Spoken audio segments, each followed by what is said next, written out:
Yo, YouTube, what's good? It's your boy Kari here, back here again with another video for y'all, my people. Thanks for tuning in to the channel. If you haven't subscribed to the channel yet, go ahead and do that. If you haven't liked this video yet, go ahead and do that. And don't forget to drop a comment for your boy. So it's late here in Medellin tonight. I just cooked up a little topic that I wanted to talk to y'all about. I was reflecting on the last 2 years I've been here in Medellin, and oh yeah, I got some of that Red Dragon going. But yeah, I was reflecting on the last few years here in Medellin, and obviously, as many of y'all know, I lived throughout the quarantine out here, and that's kind of what today's topic is about. Basically, what I wanted to talk about is why the pandemic was the best time to be in Colombia. Or you could say the best time to be locked up in Colombia, because I couldn't really go nowhere at that time. I felt like I was locked up, but it was the best prison in the world. Let's keep it real. So let's get into it, man. I got a couple bullet points I want to go through, because I weighed both sides of the spectrum. I got pros and cons for y'all. But I just want to let y'all know how my experience was, and now that we're not in the necessarily the pandemic anymore, we're not in quarantine anymore. I'm not gonna say the big C word or the V word, but y'all know what I'm talking about. Yeah, now that we're out of it, things are getting back to normal. I found myself the other day thinking like, man, I kind of missed those days back about a year and a half ago, when stuff was super strict out here. You couldn't go nowhere. All right, well, you couldn't go out nowhere, at least. So let me give y'all my train of thought on this, because it's going to be interesting. And obviously this is very specific to Medellin. The rules were very different in the States and stuff.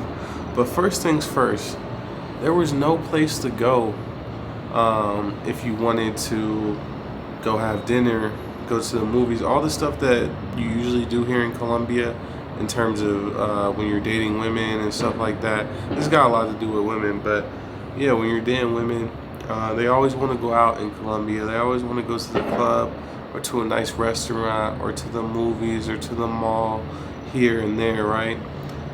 Of course, in the lockdown, you couldn't do that.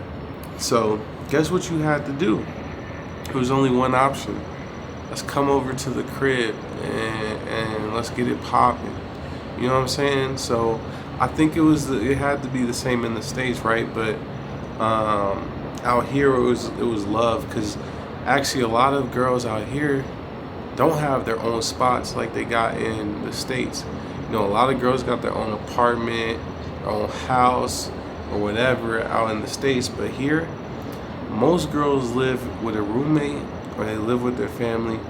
So you got to be knowing that they was tired and sick and tired of being with that same person, whoever they live with, for the last, I don't know, 4, 6, 8, 10, 12 months with the same person. So that was to my advantage. I had my own crib, like, to myself, you know what I mean, private, the suite, you know what I mean, like, you ain't have to worry about nothing. Ain't nobody coming up here, ain't no neighbors knocking on the door, ain't no roommate, nothing, right? So that gave me ample opportunity to do whatever I wanted to do here. And you better believe shorties was down to do it here, you know what I mean, to do whatever they wanted to do, I wanted to do here. So that's like the biggest advantage that you had. And it's kind of like a double advantage, because also you get to save money. So I like to refer to the situation as the Bandemic, because I made more money in that short period of time than I ever did in my whole life. You know what I mean? So, and it's still going. I'm still rolling with it. But for me, I just, it was a lot of things playing my favor. Like, I'm not going out. I can't go out. All I could do is have girls come over here. They can cook. We could cook, whatever. You know what I mean? So it was always a lot of saving money for me. That was like a huge advantage. So yeah, I mean, when most of the girls out here live with somebody, it's a no-brainer. Come through. You could stay the night. You could listen to your favorite song on full blast. You could blow that za. You know what I'm saying? It's on you. It's my crib. You know what I'm saying? And it's not like it wasn't like the fear of like having girls come. You know, because a lot of dudes is scared to have girls come through because they might drug them or this and that. I was only messing with girls I knew before this shit started. So it was like I either know you do friends, I know you do you know somebody. You know what I mean? So yeah, I didn't have those. I didn't have like pre-pagos pulling up. It was just homegirls. You know what I'm saying? Like, yo, bring a couple friends. Y'all fall through. You know what I mean? Every once in a while, I'll invite a homie over. But mostly, I was just having the cake and eating it too. You feel me? Anyway, so the good thing about that is the taxis never stopped working. You know what I mean? If you was here, you know that it was still taxis. You know what I mean? That was like one way you could move around the city when everything was locked down, and before all the restaurants and all that opened up. It was like the taxi shit. Half the time I would just take a taxi and ride around the city, man, just to get out and see shit. You know what I mean? So the taxis, you just order up the taxi, get the girl or the crew over there to the crib, and you good. You know what I'm saying? So another big advantage to the lockdown, the pandemic, as I like to call it, is the lack of traffic, man. And this has just kind of flipped now in the last maybe 6 to 8 months. But even when some restaurants like start opening slowly and stuff, it was still nice here in Medellin. Like there was very, very low traffic for a long time. Obviously there was like no traffic when it was lockdown. But even when we was coming out of it and getting back to normal, it was nice because there was just not a lot of traffic. And if you ever lived here in Medellin, any one mission you trying to bust is like an hour mission. You know what I mean? Unless you live right across the street from what you gotta do. But if you gotta go across town, you know what I mean? You could try to leave at the right time of day or whatever, but you probably gonna be where you at for a little while. So by the time you get done doing what you're doing, it's probably gonna be high traffic time or something like that. And people that know or have lived in Medellin know exactly what I'm talking about. Like anybody that says this city is easy to get around, I don't know what you're talking about. You could hop on motos and stuff. That's one little hack you can do. Hop on the moto taxi. That will get you there a little bit faster. But in a taxi with the traffic is horrible.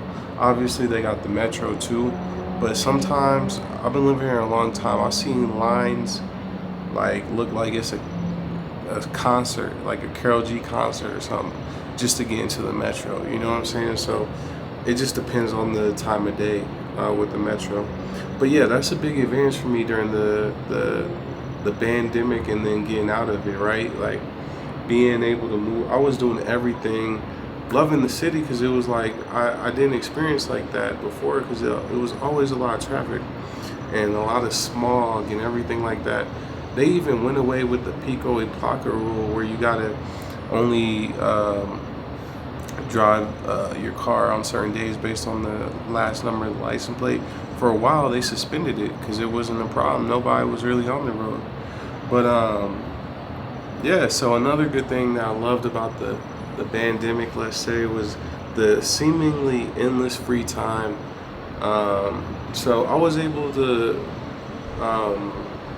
do a lot of things that I just didn't have time for before, you know, and I was able to focus on some of the things I wanted to change about myself, work ethic, just little things, you know. It was a really good opportunity to look yourself in the mirror and then have the time to reflect and then make action on whatever it is you wanted to do. So that was something that I loved about the pandemic and the free time. I really felt happy in that time. Like I look back, and even though it was like the world was going crazy and you didn't know what was gonna happen the next day, I really genuinely felt really happy in that time. Like, cause like I'll just tell you straight, like I was having some of the best house parties at my crib, like all the time. Like it was just lit, you know what I mean? Cause it was just like nobody really had anything else to do, man. And like now, it's like everybody just want to go out, go to the club, dance, whatever, play. Now I have like short fuse, like my patience is short. Cause like girls want to play games, they want you to court them, take them out, dance with them all night. You know what I mean? Do this, do that, and like man, I'm just like, bro, you don't even. I get straight to it. Like I ain't even, cause I had some of the prettiest girls in the city just getting buck wild because they ain't have nothing else better to do. Like, so my fuse is short. Like I ain't got a lot of patience no more for the whole games and stuff. You feel me? So it was also a really good time for people that work in IT or online like me.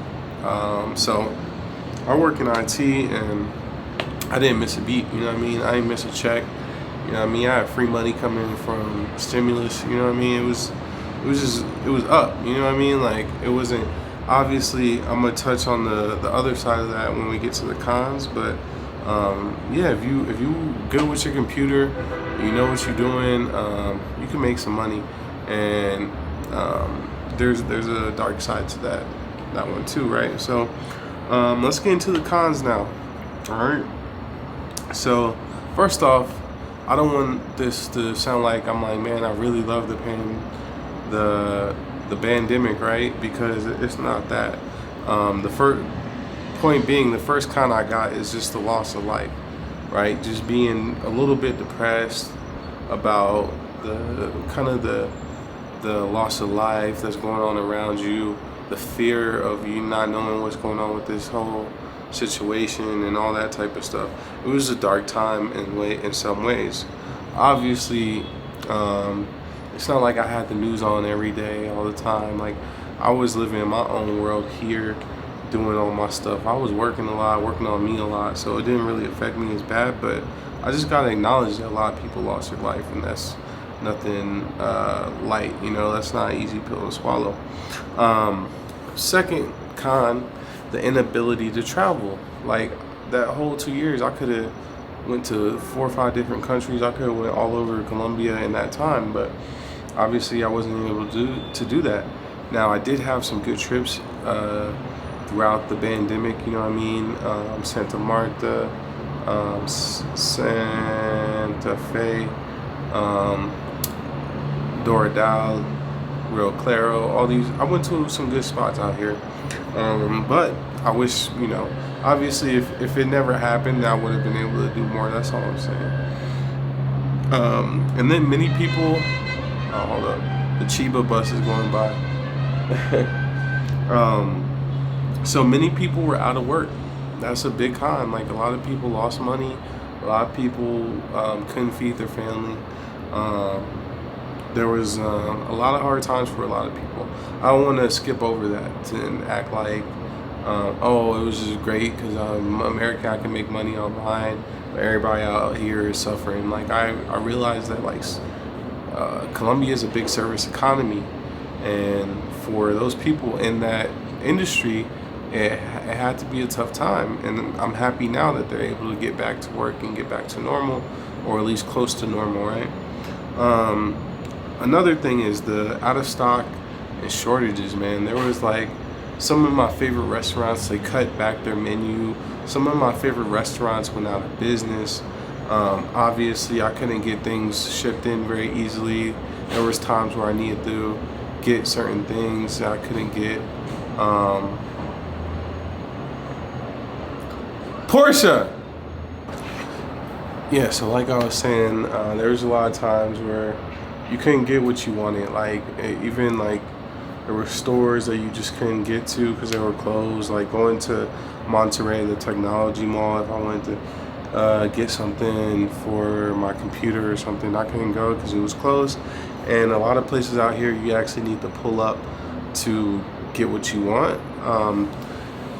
And in some cases, you know, WhatsApp, Instagram, you can finagle things like that, and I did a lot of that. But yeah, you know, you miss the pull up and being able to just get stuff, you know, right there on demand. So I think the last con that I'm going to touch on here is the ever-changing laws and situations with the Colombian government. So you just never know when things are going to change. You know, being in a country like this where let's just say it's not as organized as the United States. Um, Things change really fast. You're not being updated very promptly on new developments, and sometimes there's a lot of hearsay. Like this person might say, "Oh, we can't be out later than 6." Somebody else say we can't be out later than 10, and you don't know who to trust, and it's hard to get um, the actual word from the government sometimes. And at the time, my Spanish was not as good as it is now.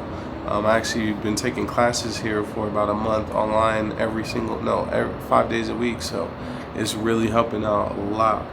And because I'm trying to get to that level of like I'll never be able to speak and then think I'm from here, but I want to get as close as possible, basically. But anyway, yeah, it was hard. Just I think that was such a great learning experience for me, though. Like to say I went through a whole pandemic in another country. It's cool to go to another country, but to go through a pandemic, we'll get there before the pandemic, experience it, then go through a pandemic, deal with all the ups and downs of that, all the pros and cons of that, and still being able to thrive through that. That was just a great experience for me in life, I feel. And not a lot of people can say they did that. I remember when they were doing like the emergency flights back to the United States because the airport was closed. You know, I know a lot of people hopped on that. You know what I mean? Like, I don't want to deal with. I'd just rather be back home. I'm glad I stayed. Like, I'm truly, truly glad I stayed here, and I think I'm bonded to the country, like because of just my experience here. Like, it's been a crazy 2 years. Like, but anyway, that's my last con. I'm gonna go ahead and wrap it up. Like I said, the government was just hard, and then like I had visa situations, and my migration was closed, and immigration was closed. All that. It was just a lot. Like, the government was a lot to deal with. Like, the bureaucracy here made me want to pull my hair out. Like, for real, I had to do a lot of just hustling to get what I had to get done. But like I said, it's a lesson. I'm better because of it, and we move on. We get better. So I just wanted to bring this, video to y'all, just to give y'all my thought process on why I think Colombia was the best place to be locked up in, like, for the pandemic, y'all. Like, let me know what y'all think. Would y'all have preferred to be in Colombia during the pandemic? Or would y'all say, hell nah, I'm glad I was at home with my mom and my family and whatever? Like, y'all let me know y'all thought process on that. I'm very interested because, I thought a long time about this. Like, I don't want to rub people the wrong way and say, like, it was a good time. Like, hell, shit, it was for me. It was a good time for me. I ain't gonna lie. But I was winning, and it was like, for example, like, I hate to go on and on, but like, yo, if you just buy a bottle and invite some shorties over, they've probably been out of work for like months and months, and they ain't got no bread anyway. And and you got the crib, and it's like, it's just not like nothing can go wrong. Like, you winning, you know what I mean? It's just a winning situation, you know what I mean? Like, it just is what it is. But I had a great time. If it happened again, I know how to play it. Like, I'm prepared. Like, it ain't going. I ain't gonna skip a beat. You feel me? Like, I'm good. I know what to do. So yeah, man. Just bringing y'all my thoughts. Kari.hq. Follow me on Instagram, Kari.hq. Subscribe to the channel right now. Like, and don't forget to comment on this joint. Let me know what y'all think about this topic. Drop some more topics in there. And just let me know, like, do y'all agree? Do y'all disagree? And with that, man, I'm about to sign off. About to finish sipping this brew right here. If you haven't watched my other video on this beer, go check it out right now. With that, my name's Kari HQ. I'm out. Peace.